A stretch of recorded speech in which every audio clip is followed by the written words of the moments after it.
Family इतनी strong है, पैसा है, सब कुछ है, तेरे को टेंशन किस बात की है? दोस्त, मेरे दिमाग में हमेशा एक बात रहती थी कि जिंदगी में अगर कुछ करना है तो माँ बाप के दम पे नहीं, खुद के दम पे हो तो ज्यादा मजा है।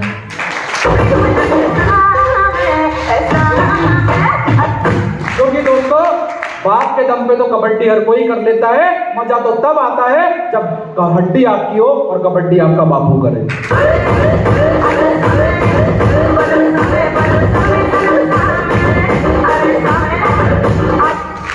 क्या अपनी फैमिली को, अपने परिवार को, अपनी जिंदगी में एक बेहतर मुकाम तक ले जाने को तैयार हो आप? क्या अपने आने वाले वक्त को बदलने को तैयार हो आप?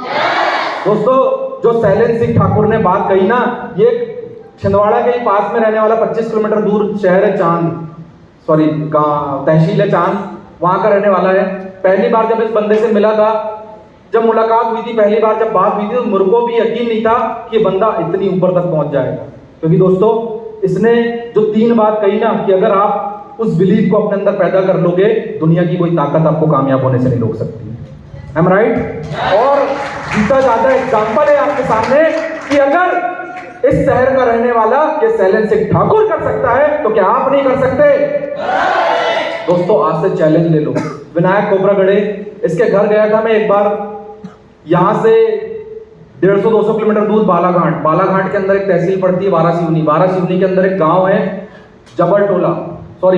गांव है रामपायली के अंदर एक टोला है जिसका नाम है जबर टोला, और जहां पर गिनती के 15-20 घर होंगे बस। इसके घर में गया, बरसात का मौसम था, टप टप छत टपक रही थी। बोला, यार तू कहाँ का रहने वाला है भाई? बोलता है, सर मेरे पूरे खानदान में आज तक साइकिल से ऊपर किसी ने कुछ नहीं दिया। बोला, टेंशन मत ले, हमारा हाथ थाम ले, एक दिन इस घर के सामने कार भी आकर खड़ी हो जाएगी। वाकई में शिद्दत के साथ बंदे ने मेहनत की, और मुझे बड़ा प्राउड होता है कि उसके पूरे गांव में, उसके पूरे खानदान में, उसके पूरे कुटुंब में, मैं तो बोलता हूं उसके पूरे रिश्तेदारों में वो काम नहीं किया होगा किसी ने जो विनायक कोबरागढ़े ने करके दिखाया। फॉरेन गया था बंदा, पूरे खानदान में अपने माँ बाप का सर गर्व से ऊंचा कर दिया उस बंदे ने।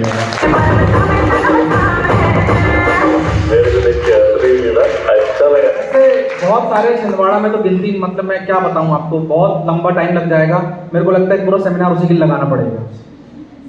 दोस्तों, ऐसी बहुत सारी अचीवमेंट है जो दिन ब दिन बढ़ती गई। आप उस समंदर के जहाज में सवार होने वाले हो जो ऑलरेडी अपने आप को टॉप पे पहुंचा चुका है। Am right? उस शहर पे हो आप जहां नेटवर्किंग की असली शुरुआत हुई थी। ये वही शहर है जहां से बड़े बड़े दिग्गजों ने अपना काम फैलाया, और आज पूरे हिंदुस्तान के अंदर 5 स्टेटों में टीम फैल चुकी है इस छिंदवाड़ा शहर से निकलने के बाद।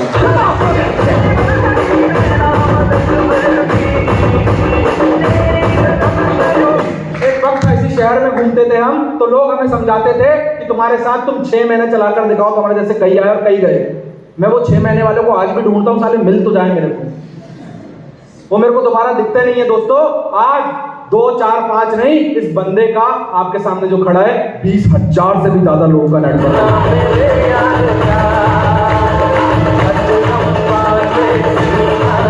से शुरुआत कर आज हर जगह ऑफिस खोलते गए। और दोस्तों, आपको बताते हुए बड़ा गर्व होता है, आज मेरे नीचे से 130 से ज्यादा ऑफिस रन करते हैं, 30 से ज्यादा ऑफिस।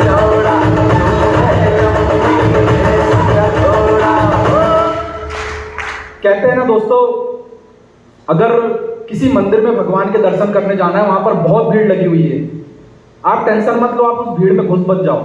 आपको पैर भी चलाने की जरूरत नहीं, पीछे वाला धक्का मारते मारते तुमको लेकर ही जाएगा। सही बात है ना?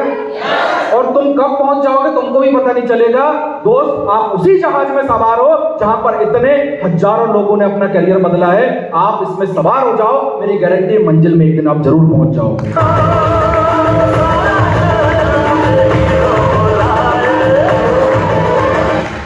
राजा ना बचपन से भगवान का बहुत भक्त रहता है। जब वो राजकुमार रहता है, छोटा रहता है, भगवान की बहुत पूजा करता है, बहुत तपस्या करता है, और उसका जो साम्राज्य, उसका जो वो राजा बन जाता है, उसका साम्राज्य रहता है, बहुत खुश रहता है, क्योंकि वो राजा भगवान का बहुत अनन्य भक्त रहता है, बहुत पूजा पाठ करता है। तो एक दिन भगवान उसकी पूजा पाठ देखकर, उसकी तपस्या देखकर भगवान प्रसन्न होते हैं, उसको दर्शन देते हैं। भगवान उससे बोलते हैं, राजन मैं तुम्हारी तपस्या से, तुम्हारी पूजा से बहुत खुश हुआ, मांगो क्या मांगते हो, जो भी तुम मांगोगे मैं जरूर दूंगा। राजा बोलता है, भगवान मैं तो राजा हूं, मेरे को कोई चीज की कमी है ही, मेरे पास सब कुछ है, बस मेरी एक ही इच्छा है कि मैंने इतनी तपस्या की, पूजा पाठ की, मैंने आपके दर्शन कर लिए, मैं चाहता हूं कि मेरी सारी प्रजा भी आपके दर्शन करे, मेरी सारी प्रजा को आपके दर्शन दे दो बस। भगवान बोलते ये तो नहीं हो सकता, तपस्या तूने की है, पूजा तूने की है, मैं, क्योंकि भगवान बिना तपस्या के कभी नहीं मिलते, मिलते हैं क्या? तो राजा, भगवान बोलते हैं तो असंभव है। राजा बोलता है नहीं भगवान, आपने बोले हो कि जो तुम मांगोगे मैं जरूर दूंगा, तो मेरी यही इच्छा है कि आप मेरी प्रजा को भी दर्शन दे दो। अब भगवान सोचते हैं कि यार इसको मना तो कर नहीं सकता, बोले ठीक है कोई बात नहीं, तेरे जो राज्य है इसके बाहर जो पहाड़ है ना, उस पहाड़ में मैं तेरे को कल मिलूंगा, टाइमिंग देते इतने बजे मिलूंगा, तू तेरी प्रजा को लेकर वहां पर आजा, मैं वहां पर सबको दर्शन दूंगा। वो राजा बोलता है ठीक है, बात डिस्कस होती, वो रातों रात अपने सैनिकों को, अपने जो कलीग्स रहते हैं उन सबको रातों रात पूरे गांव में, पूरे राज्य में भेजता है, और सब जगह अनाउंसमेंट कर जाता है कि कल सुबह इतने बजे हमको चलना है, भगवान के दर्शन होने वाले हैं, आप सब रेडी हो जाओ, भगवान ने मुझे कहा है कि आप यहाँ पर आना, उनको दर्शन मिलेगी। तो सारे लोग तैयार हो जाते हैं, पूरा उसका राज्य इकट्ठा हो जाता है, और सुबह रातों रात पूरी खबर फैल जाती है, और सुबह तैयार होकर सबरे उधर पहाड़ की ओर चलने लगते हैं। जैसे ही पहाड़ की ओर चलना चालू होते हैं, तो थोड़ी सी आगे में जाते हैं, तो तांबे के जो सिक्के होते हैं ना, उसका एक बहुत बड़ा पहाड़ बना होता है। जितने लोग लालची होते हैं दौड़ के भागते हैं, उस समय ना ये नोट नहीं चलते, सिक्के, चांदी सिक्के और सोने के, तांबे के सब चलते थे, तो बहुत सारे लोग उसमें से भाग जाते हैं, वो सिक्के उठाते हैं। राजा उनको समझाता है, वो समझ जाता है राजा की ये भगवान की चाल है। राजा सबको समझाता है कि भाई मत भागो, तुमको भगवान मिलने वाले हैं, ये सोने चांदी और ये सबसे बहुत कीमती है, एक बार उनके दर्शन कर लोगे तुम्हारी जिंदगी बदल जाएगी, इन सब चीजों में मत भागो। लेकिन अब लोग तो लोग हैं, जिसको मिलता है वो अपना अपना उठाते हैं, जितना भरते हैं और ले लेके भागने लगते हैं। लेकिन फिर भी 50% लोग रुक जाते हैं, 50% लोग बचे होते हैं, वो अगले रास्ते की तरफ बढ़ते हैं। राजा बोलता है ठीक है इतने चले गए, कोई बात नहीं, जितने उन्हीं के साथ जाता हूं। थोड़ी और आगे आते हैं, तो आगे ना एक चांदी के सिक्के का बहुत बड़ा पहाड़ बना होता है। चांदी का सिक्के का पहाड़ देखते हैं, अब जितने लोग बचे थे उनका भी सब्र का बांध टूट जाता है, बोले चांदी का सिक्का है, तो दौड़ के सबरे भागते हैं, वो लूटना चालू कर देते हैं, उसको भरना चालू कर देते हैं, भागना चालू कर देते हैं। राजा देखता है पीछे सिर्फ 10% लोग बचे, बाकी सब लालची लोग जितने सबरे भाग गए। राजा बोलता है चलो 10% तो है, भगवान सही कह रहे थे कि लोग मेरे पास नहीं आएंगे, अगर लाना है तो तपस्या करनी पड़ेगी, इतने बच गए इतने ही जाएंगे। थोड़ी आगे और जाता है तो देखता है एक सोने का पहाड़ बना हुआ है, वो जितने 10% बचे थे ना वो भी गायब, पूरे सिक्के भर भर कर वहां से भागने चालू हो जाते हैं। राजा सबको समझा रहा होता है भाई ये एक प्रलोभन है, ये एक मोह माया है, इसमें मत जाओ, यहाँ पर तुमको सोने चांदी मिल रहे हैं, वहां भगवान साक्षात खड़े हैं, तुम्हारी जिंदगी बदल देंगे, तुम जो मांगोगे वो मिल जाएगा। लेकिन कोई मानने कोई तैयार नहीं होता, वो सोने के सिक्के उठाते और भाग जाते, सबरे गायब। अब बचा है सिर्फ राजा और रानी। रानी बोलती है राजा आप चिंता मत करो, मेरे को भरोसा है, मैं आपके साथ चलूंगी। थोड़ी आगे और जाते हैं तो हीरो से बना हुआ एक पहाड़ मिलता है। रानी भी हीरे देखकर पागल है, रानी भी गायब। रानी बोलती है भगवान के दर्शन बाद में कर लूंगी, अगर ये हीरे जवाहरात यहाँ से चले गए तो दोबारा नहीं मिलेंगे। रानी भी हीरे जवाहरात समेटने में लग जाती है। अब राजा अकेला पहुंचता है पहाड़ में, भगवान उसको दर्शन देते हैं। भगवान बोलते हैं राजा कहाँ है तेरी प्रजा? बोले प्रभु मान गया आपको कि बिना संघर्ष के जिंदगी में आप कभी किसी को नहीं मिल सकते।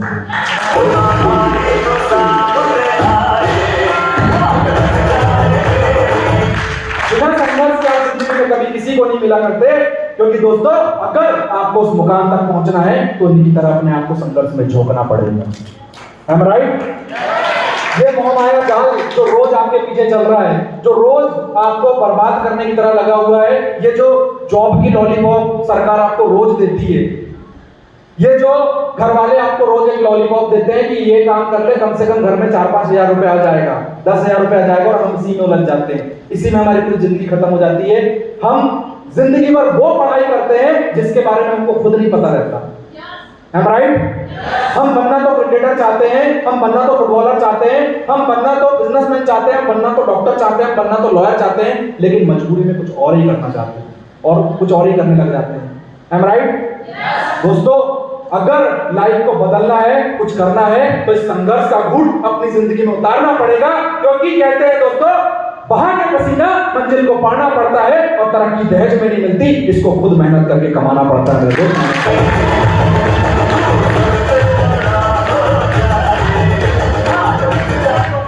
अगर जब तक इंसान की खटिया खड़ी नहीं होती, तब तक उसकी हैसियत बड़ी भी नहीं होती।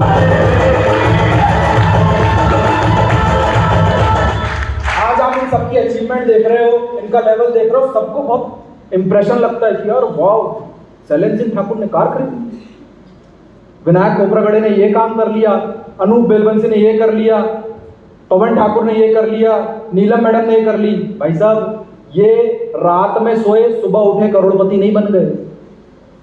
भाई आज मेरे को बहुत लोग कहते हैं कि सर आपकी किस्मत बहुत अच्छी है, आपके पास गाड़ी भी है, शादी भी हो गई है, फॉरेन में घूम कर आ गए हो, लाइफ तो लाइफस्टाइल जैसी। मैं बोलता हूँ भाई बिल्कुल बहुत अच्छी किस्मत है, लेकिन मेरी किस्मत इसलिए अच्छी है क्योंकि पहले मेरी मेहनत अच्छी थी। Am I right? लोग कहते हैं कि रातों रात बदलेगी, जिस दिन भी बदलेगी मेरी जिंदगी वो रात में ही बदलेगी। भाई मुझे भी पता है रातों रात ही जिंदगी बदलेगी, लेकिन वो रात आने के लिए तुमको बहुत सी रात कांटों में गुजारनी भी पड़ेगी। लोग कहते हैं भगवान देगा, जब भी देगा छप्पर फाड़ के देगा। मैं भी बोलता हूं जब भी देगा छप्पर फाड़ के ही देगा, लेकिन भाई पहले छप्पर तो बना ले, फाड़ेगा कहां से? Am I right? छप्पर है नहीं, बस फाड़ेगा फाड़ेगा। छप्पर तेरे सर के ऊपर है नहीं, जो है वो भी फटी पड़ी है, पानी बगर रहा है। सही बात है ना? पहले छप्पर तो बना लो, मेहनत का फल जरूर मिलेगा, लेकिन जिस दिन पूरी शिद्दत के साथ अपने आप को उस काम के लिए झोंक दोगे दोस्तों, जिंदगी आपकी बहुत बेहतर बन जाएगी। Am I right? आज से कमिटमेंट ले लो, कसम खा लो, आने वाले वक्त में मेरी गारंटी दोस्तों, आपके पूरे खानदान में ऐसा कोई नहीं होगा जैसा काम आप करके दिखा दोगे।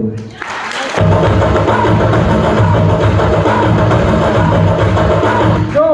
क्योंकि दोस्तों हम वो काम करते हैं जिसमें कुछ हो या ना हो, आंधी आए, तूफान आए, चाहे कोविड का आए, चाहे कोविड का बाप आए, लेकिन ये काम कभी बंद नहीं होगा। पता है क्या? एजुकेशन और हेल्थ, दुनिया में दो चीज कभी बंद नहीं हो सकती। इंसान दुनिया में जब तक पैदा होएगा ना, तब तक उसको पढ़ना ही पड़ेगा, सीखना ही पड़ेगा। Am I right? और जब इंसान पैदा होएगा तो बीमार भी होएगा, तो इलाज करना ही पड़ेगा। सही बात है ना? हम वही चीजों पे काम करते हैं। आप ये मत सोचना हम कोई दवाई बेचते हैं। जिसको कंफ्यूजन होगा ना, सर मैं दवाई बेचूं, दवाई नहीं बेचते भाई हम। दवाई उसको दी जाती है जो बीमार होता है, समझ रहे हो ना? हम वो चीज बेचते हैं जिससे आदमी कभी बीमार ही नहीं होता।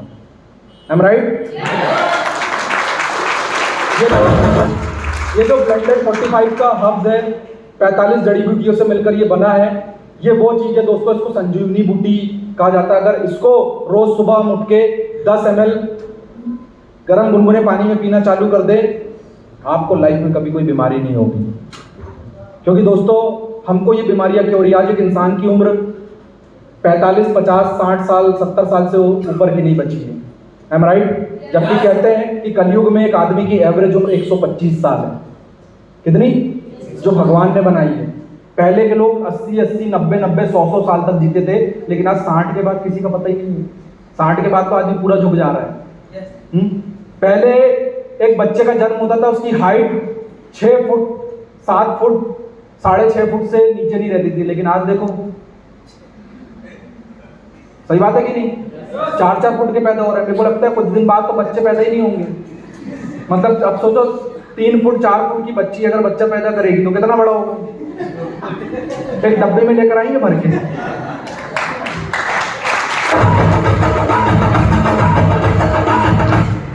इंसान की हाइट भी कम होती जा रही, हाइट भी कम होती जा रही है। पहले की बात अलग थी, एक आदमी दिन भर काम करके, छोटे छोटे जो बच्चे रहते थे मोहल्ले में, वो टिप्पू खेलते थे, कंची खेलते थे, पता होगा ना आपको, हमने बहुत खेली, मेरे घर में बहुत रखी कंची। और वो पतंग वतंग उड़ाया करते थे। आजकल के बच्चे देखो व्हाट्सएप और फेसबुक में खेलते हैं सब कुछ, वो भी खेलते हैं आज गेम, लेकिन उनका मोबाइल में ज़्यादा चलता है। सही बात है ना? पहले स्कूल का टीचर अगर हमको सड़क में कहीं दिख जाए तो 200 फीट दूर से भाग जाते थे हम लोग। सही बात है ना? लेकिन आजकल टीचर ओ माँ साहब सुनो,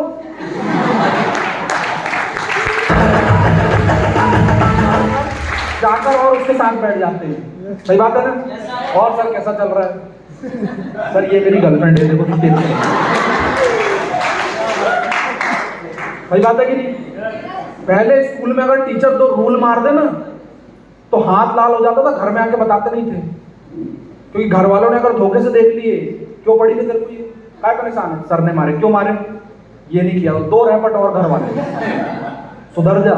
लेकिन आज बच्चे को 2 रूल मारे, बच्चा आता है तुरंत पापा मैं सर ने मार दी, सर पापा बोलते चल बैठ गाड़ी में, चल कौन सा सर है ना? सही बात। भाई साहब तुम खुद आने वाली जनरेशन को क्या कर रहे हो, कमजोर कर रहे हो, उनको मजबूती संभव भी नहीं है। ये तुम भी समझ लो, आने वाली तुम्हारी भी है ना? कोई ऐसा जिसको शादी करने की इच्छा नहीं है, वंशज कैसे बढ़ेगा तुम्हारा?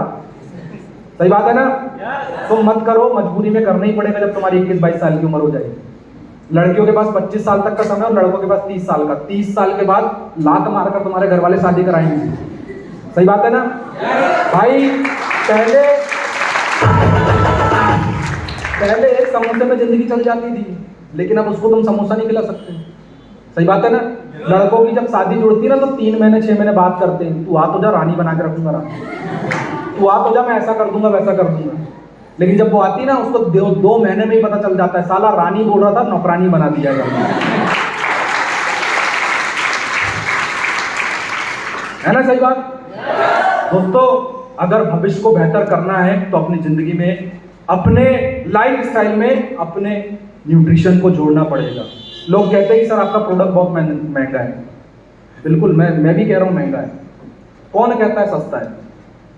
बिल्कुल महंगा है। लेकिन दोस्त, अगर आपको लगता है कि हमारा प्रोडक्ट ज़्यादा महंगा है तो एक काम करो, कोई बात नहीं, मत लो। 45-50 साल की उम्र हो जाएगी, उसके बाद डॉक्टर तुम्हारा शरीर चीरेगा ना, जहाँ 3,500 लग रहे हैं वहाँ 3.5 लाख रुपए लगेंगे।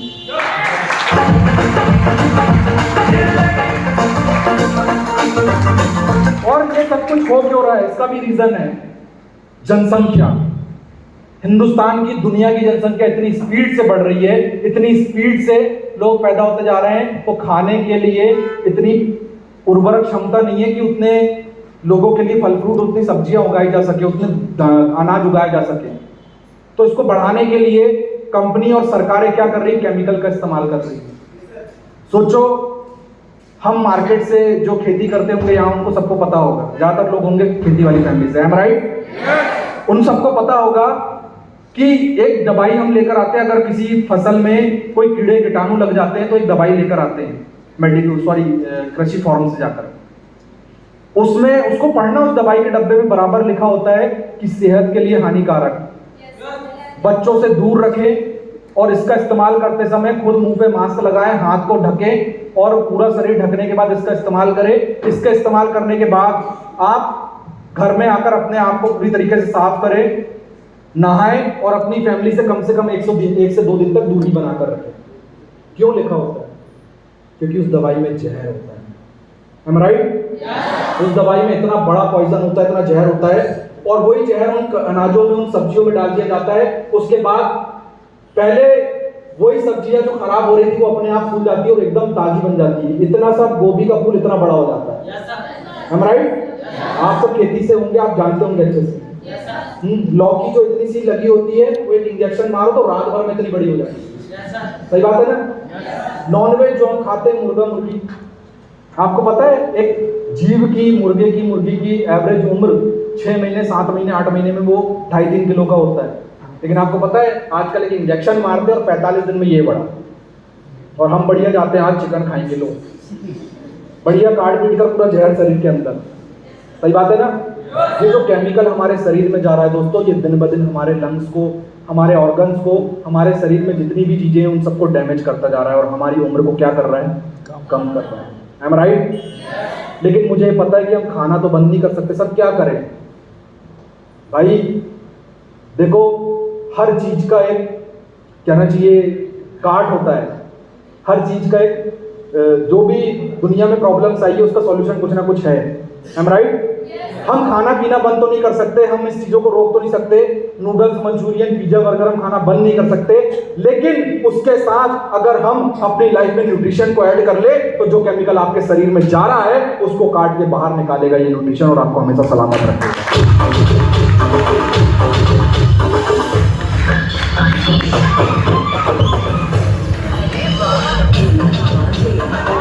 आप आज देखो बहुत कम उम्र में, ये कोई शर्म की बात नहीं है, लेडीज से लड़कियां बहुत अच्छे से जानती है। पहले की जो लड़कियां थी उनको 15-16 साल 17 साल की उम्र में जो महीने का साइकिल आता है वो 15-16 साल की उम्र में आता था, लेकिन आजकल 7-7 8-8 साल 9-9 साल 6-6 साल की बच्चियों को जा रहा है। क्यों? शरीर उतना शरीर कमजोर हो गया केमिकल की वजह से। ये नौनी एक ऐसा फल है जिसको बहुत चमत्कारी फल कहा जाता है। ये लड़कियों के लिए बहुत फायदेमंद है। आगे आने वाले समय में जब प्रेगनेंसी होती है उसके बाद अधिकतर लड़कियों को यूट्रस की प्रॉब्लम आ जाती है, कैंसर की प्रॉब्लम आ जाती है, स्तन में कैंसर, गिठान हो जाती है, बहुत सारी प्रॉब्लम आती है। अगर आप इसको पहले से इस्तेमाल करोगे ना, आपको लाइफ में कभी ये प्रॉब्लम नहीं आएगी।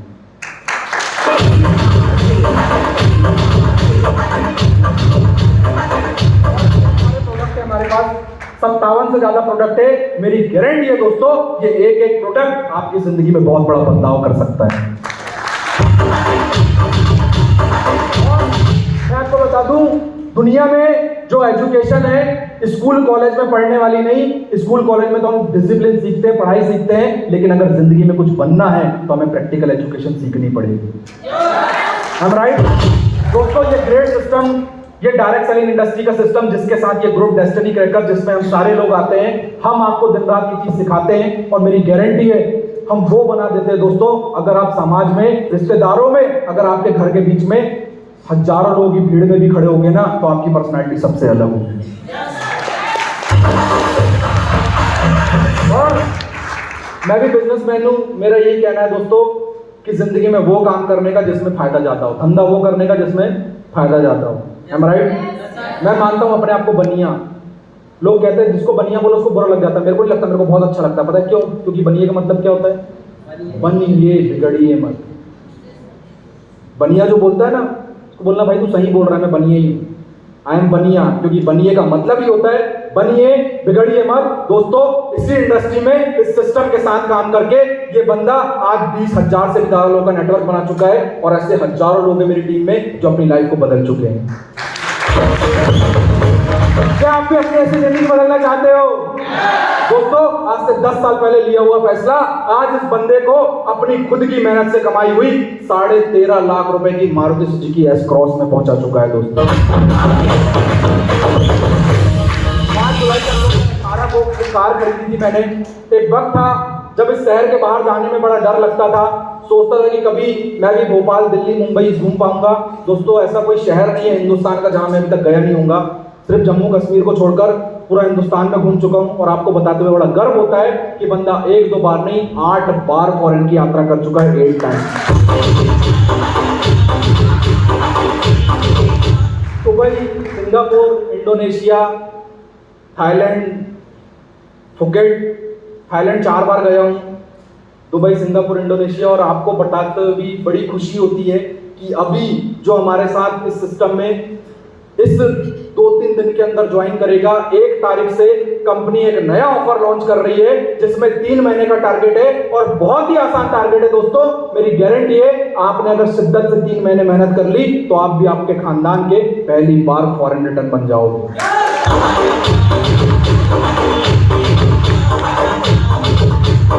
दुबई जाना चाहते हो? कौन कौन है जिसको दुबई जाना है? पासपोर्ट है? अरे तो टेंशन क्यों ले रहे हो, बनवा लेंगे, सही बात है। और मैं बताऊंगा कैसे बनता है, टेंशन मत लो, बनवा लेंगे। लेकिन दोस्तों इस बार अगर जाएंगे तो सबसे ज्यादा अगर फ्लाइट में कोई बैठे होंगे तो छिंदवाड़ा वासी बैठे होंगे।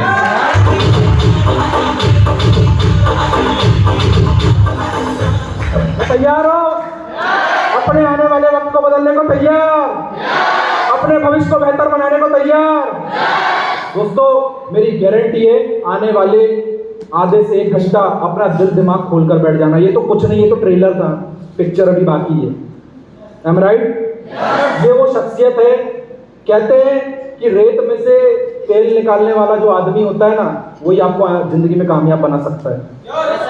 गुरु तो हर कोई होता है, लेकिन असली गुरु वो होता है जो डूबती नैया से इंसान को बाहर निकाले और ऐसी जगह पे बिठा दे जहां उसकी नैया कभी डूब ही ना पाए। Am I right?